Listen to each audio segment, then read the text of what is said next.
各位观众大家好，欢迎来到一个专门分享未来趋势与最新科技的频道。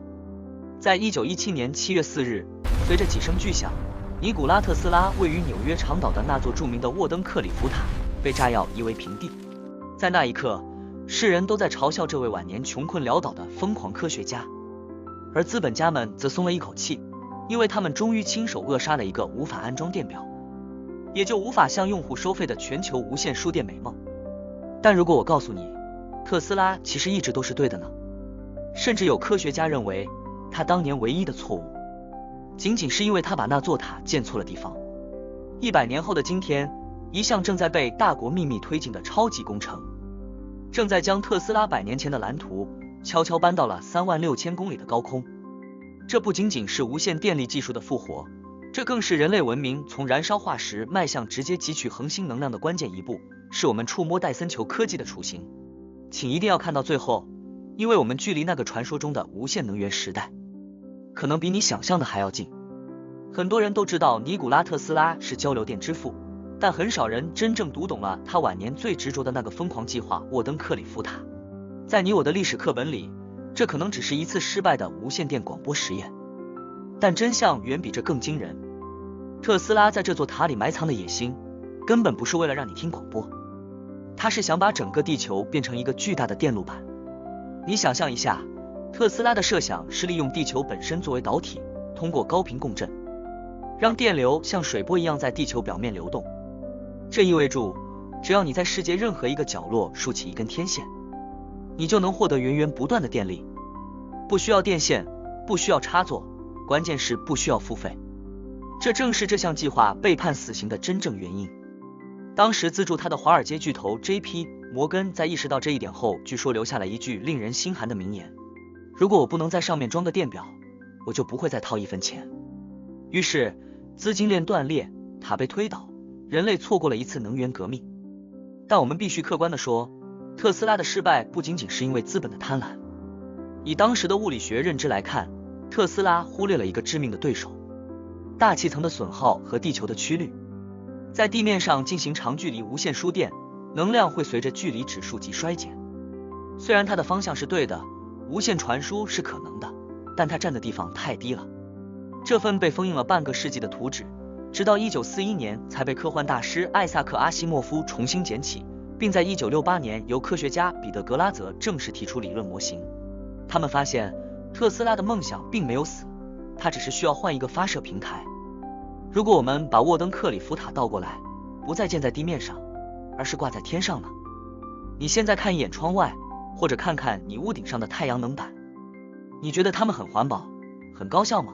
实话告诉你，以宇宙的标准来看，地面上的太阳能发电简直是靠天吃饭的原始农业。首先，大气层就像一个挑剔的过炉器，它会反射和吸收掉大约30%的太阳能量。其次，我们有黑夜，这意味着一天中有一半时间发电量归零。再算上阴天、雨天和季节变化，地面太阳能的效率极其不稳定。这就是为什么太阳能发展了这么多年，我们依然离不开烧煤和天然气的火力发电厂来做基础负荷。但是，如果我们把视角拉升到36000公里的地球静止轨道 GEO， 情况就完全不同了。那里没有云层，没有大气过炉，最重要的是那里几乎没有黑夜。太空中的太阳能板99%的时间都沐浴在强烈的阳光下，其光照强度是地面的144%。综合算下来，同样面积的太阳能板在太空中产生的电能是地面上的8到10倍，而且是24小时不间断的积载能源。这听起来很完美，对吧？但这里有一个巨大的技术鸿沟。我们怎么把这庞大的能量送回地球？总不能拉一根36000公里长的电线吧？这就是微波能量传输登场的时刻，这也是特斯拉技术的现代进化版。它的原理简单的令人发指，在太空将太阳能转化为电能，再将电能转化为特定频率的微波束，就像是用一支无形的镭射笔，精准地射向地面上巨大的接收天线阵列，最后在地面还原为电能并入电网。你可能觉得这还停留在科幻层面，但事实上，就在几个月前，加州理工学院的太空太阳能计划 SSPP 已经完成了代号为 MAPLE 的实验。他们成功的在轨道上捕捉到了太阳能，将其转化为微波，并无线传输到了接收器上，点亮了二极体。这不再是理论，这是已经发生的事实。人类第一次证明了，我们可以隔空从上帝的视角借火。不过，我知道你现在脑子里在想什么。当我提到从太空射向地面的高能微波束，你是不是立刻联想到了科幻电影里的死亡射线？让我们直面房间里的大象，太空微波束会不会变成武器？这种恐惧很正常，毕竟在模拟城市或者好莱坞电影里，太空电站总是会变成毁灭世界的镭射炮。但如果我告诉你，从物理学的角度来看，你站在这种微波束中间，可能只会感觉到一点点温暖，甚至连皮肤都不会红了。这里的关键概念是能量密度。科学家设计的太空太阳能传输系统，并不是像镭射那样将能量聚焦在一点，而是使用相控阵天线将能量扩散成宽阔的光束。当这束微波到达地面接收站时，它的中心强度大约只有每平方公尺250瓦。这是什么概念？正午时分的太阳光强度大约是每平方公尺1000瓦。也就是说，这所谓的死亡射线，其强度甚至只有自然阳光的1/4。如果太阳没把你烤熟，这束微波更不会。鸟飞过去，顶多觉得暖和；飞机穿过去，因为金属蒙皮的屏蔽作用，里面的乘客甚至感觉不到任何异样。既然它安全、高效又环保，为什么我们现在还在烧煤炭？为什么这项技术早在1970年代就被提出，却一直躺在实验室里？答案很庸俗，却很现实。因为运费太贵了，要把1公斤的物资送上太空，在过去需要花费将近1到2万美元。要建造一个能满足一座城市用电的太空电站，需要发射数千吨的材料。这个天文数字的成本足以让任何国家破产。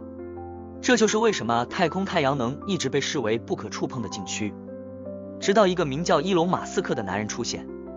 随着 SpaceX Starship 星舰的出现，游戏规则被彻底改写了。星舰的目标是将发射成本降低了90%以上，甚至更低。这意味着曾经需要举国之力才能完成的超级工程，现在变成了在商业上完全可行的投资。正是因为看到了发射成本暴跌这个关键变量，中国、美国、日本、欧盟才在近2年突然加速了各自的太空太阳能竞赛。这不是巧合，这是技术成熟的信号。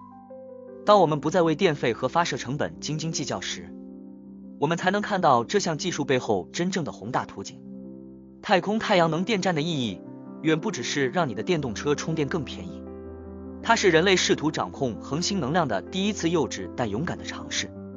在天文学中，我们用卡尔达肖夫指数来衡量一个文明的等级。1级文明行星文明的定义，指该文明能利用并储存其母行星地球上所接收到的所有能量。2级文明恒星文明指该文明能利用其恒星太阳所释放的全部能量。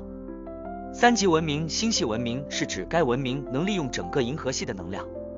而目前的人类属于 0.75 级文明，连1级文明都算不上，因为我们还在依赖死去的生物尸体化石燃料来获取能源。而1级文明的定义是能够利用其母恒星照射到行星上的所有能量。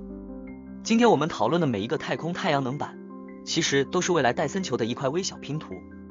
想象一下，50年后的未来，地球周围可能漂浮着数以万计的发电卫星。未来的飞机可能不再需要携带沉重的燃油，因为它们可以随时接收来自太空的无线充电。偏远的极地科考站，航行在公海的巨轮，甚至我们未来在月球和火星上的基地，都不再需要担心能源枯竭，因为能量将像 WiFi 一样无处不在。这意味着人类将彻底摆脱能源危机的诅咒，战争不再为了石油而打，气候变迁的噩梦将被清洁能源终结。这就是为什么我说，这不仅仅是一项技术，这是人类文明的成年礼。特斯拉的微笑。让我们回到故事的起点。100年前，尼古拉·特斯拉在长岛的夕阳下看住他的高塔倒塌，带着遗憾离世。当时的人们嘲笑他想隔空取电是痴人说梦，但历史是一个巨大的回旋镖，当年被认为是违反常识的魔法，如今变成了工程学的下一个前沿。虽然物理定律不再是阻碍，但我们仍面临着最后的挑战——地缘政治。目前，中国的逐日工程和美国的各类实验计划都在争分夺秒，谁先在太空中建成第一个商用级电站，谁就将掌握21世纪的能源霸权。这会引发新一轮的太空冷战，还是促成全人类的合作？这才是这项技术面临的最大悬念。那么，你认为在你的有生之年，我们能用上来自太空的清洁电力吗？还是说，地面上的传统能源巨头会像当年对付特斯拉一样，再次出手阻碍这项技术的落地？在下方评论区留下你的看法。如果你喜欢今天的影片，请千万不要忘记按赞、订阅我的频道，并且打开小铃铛，这样你才不会错过任何关于未来趋势的最新消息。那我们下支影片见。